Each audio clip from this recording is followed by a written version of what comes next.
गांव का सबसे बड़ा घर जिसमें हर वक्त चहल पहल रहती थी।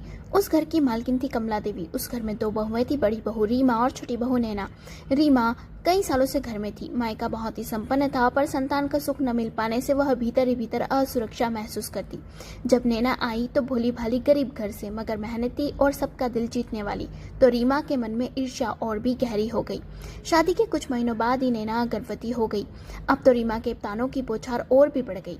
एक दिन सभी लोग साथ में बैठकर खाना खा रहे थे तो रीमा ने मुस्कुराकर कहा, अरे नैना, तुम्हें तो अब ज्यादा खाना खाना चाहिए, पर रहने दो, तुम्हारा तो चटनी रोटी से भी गुजारा हो जाएगा।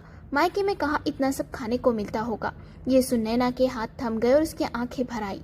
कमला देवी ने गुस्से से रीमा को देखा, मगर रीमा ठहाका लगाकर बोली, मैं तो मजाक कर रही थी। लेकिन वो मजाक नैना के दिल पर गहरी चोट छोड़ गया। नैना चुपचाप आंसू बहाती रही। अक्सर वो अपने अनजन्मे बच्चे से कहती, बेटा तू जल्दी आना, तेरी माँ को इस अकेलेपन से बचाना।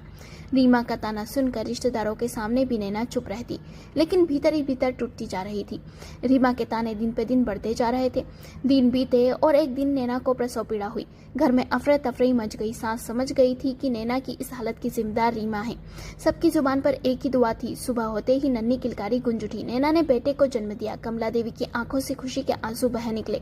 उन्होंने सबके सामने रीमा को देखते हुए कहा, आज से अगर किसी ने भी मेरी छोटी बहू को उसके मायके की गरीबी का ताना मारा तो समझ लेना वो मेरा अपमान होगा। देवरानी ही नहीं, ये घर की बहू भी है। इसने आज मेरे घर की वंश बेल को आगे बढ़ाया है। इसकी इज्जत अब मेरी इज्जत होगी। रीमा सर झुकाकर खड़ी रह गई। तभी एक रिश्तेदार ने ताना मारा, रीमा बहू, तुम तो अमीर घर से आई थी, पर संतान का सुख तो भगवान ने इस गरीब बहू को दे दिया।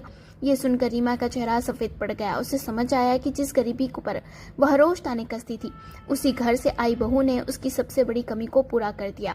अंदर से उसे अपराध बोध ने रीमा को हिला दिया। उसने नैना से रोते हुए कहा, माफ करना, मैं तुम्हें नीचा दिखाने में भूल गई कि असली दौलत रुपया पैसा नहीं, संस्कार और सहनशीलता है। आज तुमने ही इस घर को रोशन किया है और उसके प्रति अपना रवैया बदल दिया। धीरे धीरे दोनों बहनों जैसे रहने लगी। समय बीता। अब घर में बच्चों की किलकारी का माहौल ने और भी खुशनुमा बना दिया था घर का माहौल।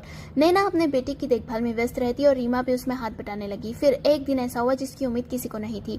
ईश्वर ने रीमा की गोद भी भर दी। वर्षों से इंतजार कर रही रीमा को जब माँ बनने का सुख मिला तो उसकी आंखें खुशी से छलक पड़ी। नैना उसके पास सबसे पहले दौड़कर आई। उसने रीमा का माथा चुमा और कहा, देखा दीदी, भगवान देर करते हैं पर देते सबको हैं। अब तो हमारे घर में 2 बच्चों की किलकारियां गूंजेगी।